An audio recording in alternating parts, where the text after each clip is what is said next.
안녕하세요. 미국 이타카에 살고 있는 춘배입니다. 오늘은 시장의 버블과 엔비디아에 대한 이야기입니다. 지난 이틀간 주식이 급격히 빠졌기에 사람들의 걱정과 궁금증이 많은 시기인 듯합니다. 또한 지금이 닷컴 버블의 시기를 반복하고 있지 않나라는 이야기들이 나오고 있습니다. 시스코의 주가 흐름과 견주어지면서 지금이 어떤 상황인지 모두가 물음표를 던지고 있죠. 여기에 대해 BOFA라고 불리우는 뱅크 오브 아메리카에서 의견을 밝혔습니다. 기사의 전문은 인베스팅닷컴에서 찾았는데요. 뱅크 오브 아메리카는 시장의 버블을 변동성이라는 인덱스를 중심으로 풀고자 했습니다. 역사적으로 자산 가격의 상승과 변동성은 뗄 수 없는 지표가 되었다고 하죠. 또 펀더멘털과 자산 가격이 분리되는데 중요한 요소가 되어왔다고 밝혔습니다. 이는 1920년대부터 9개의 자산 가격 거품을 분석했을 때 나오는 결과였죠. 최근 숫자로 돌아와 보면 미국의 주가 모멘텀은 100년 내 최고치로 돌아왔고 매그니피션트 7이라고 불리우는 초대형 기술주에 집중되었죠. 다만 지적하는 것은 기술적인 변동성입니다. 아직 변동성이 거품의 영역에 도달하지 않았다고 말합니다. 또한 주식의 분산도 1990년대 후반에 비해서 그 징후가 낮다고 언급했습니다. 단순한 변동성 지표인 VIX로 살펴봤을 때도 현재의 변동성은 그리 높은 편은 아닙니다. 정말 중요한 질문은 자산 거품 없이 인공지능이 시장 경제에 통합될 수 있는가라고 말했죠. 이는 1840년대 철도 산업과 90년대 인터넷 산업 모두 동일했습니다. 그렇다면 인공지능을 중심으로 펼쳐지는 지금의 시장에서 엔비디아의 방향성을 알아볼 방법이 있을지 고민해봤습니다. 어떤 지표들을 참고할 수 있을까요? 이제 시작합니다. 먼저 모두가 알고 있다시피 엔비디아의 주가 아웃퍼폼은 심리만의 이유는 아닙니다. 원차트드의 자료인데요. 보다시피 기본적으로 실적의 강세가 뒷받침됩니다. 또한 이 중에서 가장 크게 영향을 준 것이 데이터 센터입니다. 3년 전이라고 할까요? 큰 비중을 차지하지 못했던 데이터 센터 매출 비중이 사실상 절반 이상까지 상승하게 됩니다. 여기에 대한 배경은 모두가 알고 있을 듯합니다. 인공지능을 구현하기 위해서 디바이스만의 저장 장치 혹은 GPU만으로는 모든 것을 처리하기에는 부족해집니다. 그렇기에 우리가 아는 글로벌 기업인 메타, 알파벳, 마이크로소프트 등 다양한 기업들이 데이터 센터에 뛰어든 것입니다. 그리고 지금의 반도체 시장 모멘텀의 큰 바탕은 이 데이터 센터의 강세에서 시작됩니다. 여러 번 다른 기업들의 실적 발표를 통해서 이야기 드렸지만 일단 데이터 센터에 대한 투자 분위기는 매우 좋습니다. 보시는 자료는 세미 애널리시스에서 공개한 자료인데요. 지금은 전통적인 IDC 중심의 데이터 센터 성장에 더해 인공지능에 특화된 데이터 센터가 성장해 전체 시장은 더욱 빠르게 커질 것으로 기대하고 있습니다. 참고로 인공지능 데이터 센터는 GPU와 같은 계산 능력이 높은 칩이 더욱 많이 들어가 전력 소모가 큰 것이 특징입니다. 또한 하이퍼스케일로 한 데이터 센터가 더 큰 용량으로 지어지는 것이 트렌드 중 하나이죠. 아무튼 데이터 센터 투자는 앞으로도 긍정적입니다. 물론 중간에 이 흐름이 중단될 수도 있습니다. 다만 지금까지는 그렇지 않다가 느낄 수 있는 분위기입니다. 글로벌 기업 중 하나인 메타는 오히려 여기에 대한 투자를 높이겠다고 말했죠. 데이터 센터에 투자하는 기업들이 인공지능에 대한 투자를 줄이기에는 전제 조건이 필요해 보입니다. 첫 번째는 매크로가 망가져 새로운 투자를 하기에 적합하지 않은 환경이 된다던가, 두 번째는 본업 자체가 제대로 흘러가지 않아 투자 계획을 지연한다던가, 마지막으로 인공지능을 둘러싼 딜레마 게임에서 탈피하는 것입니다. 하지만 지금의 플랫폼 기업들이 단기간 내에 이 치킨 게임에서 벗어날 수 있을지는 의문입니다. 플랫폼의 관건 중 하나는 사용자를 잃지 않는 것, 사용자의 경험을 다른 플랫폼 대비해서 좋게 유지하는 것이 중요한 요소 중 하나일 것입니다.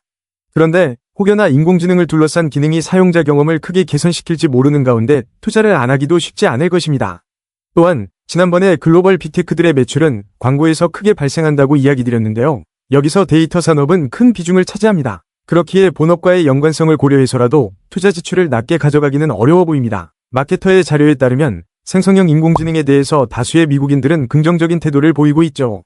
오히려 비용 효율화를 생각한다면 자체 데이터 센터와 함께 일부 렌트를 하는 방안을 취하겠다는 생각입니다.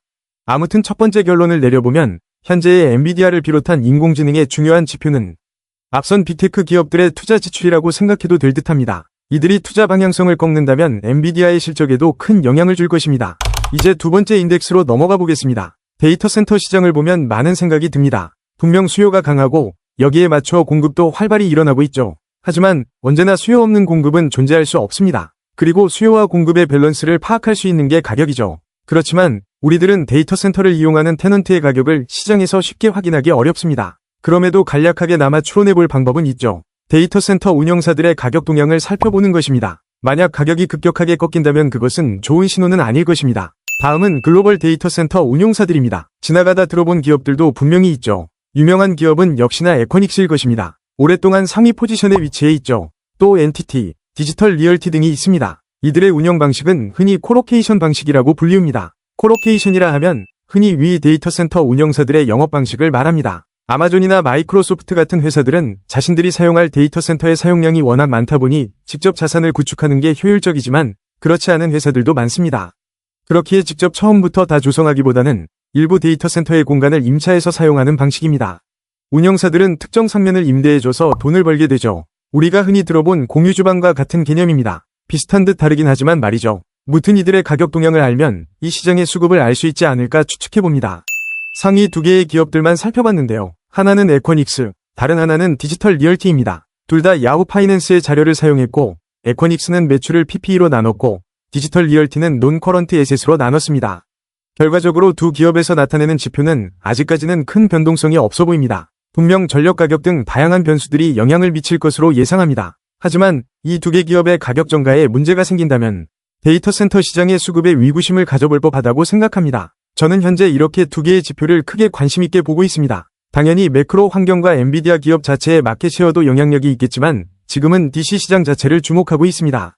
끝으로 관련 밸류체인 기업들의 주가 흐름 비교하면서 마무리하겠습니다. 2019년 6월을 100으로 두고 인덱스로 바꾼 차트인데요. 역시 엔비디아는 정말 많이 상승했네요.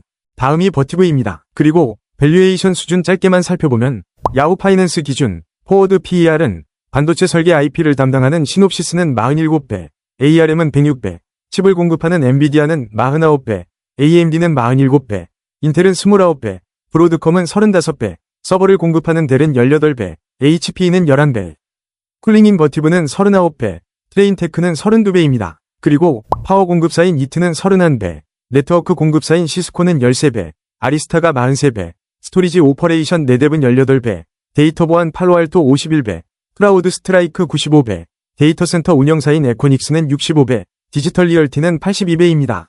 비싸 보이는 주식이 참 많습니다. 또 언제 떨어져도 이상하지 않죠. 더욱더 신중하게 접근해서 나쁠 건 없어 보입니다. 남들을 따라가는 건 자유이지만 언제나 투자에 대한 책임은 본인에게 있으니까 말이죠. 내용이 마음에 드셨다면 구독과 좋아요 부탁드립니다. 남은 상반기 잘 마무리하세요. 이상 이타카 교포 박춘배였습니다. 사랑해요 여러분.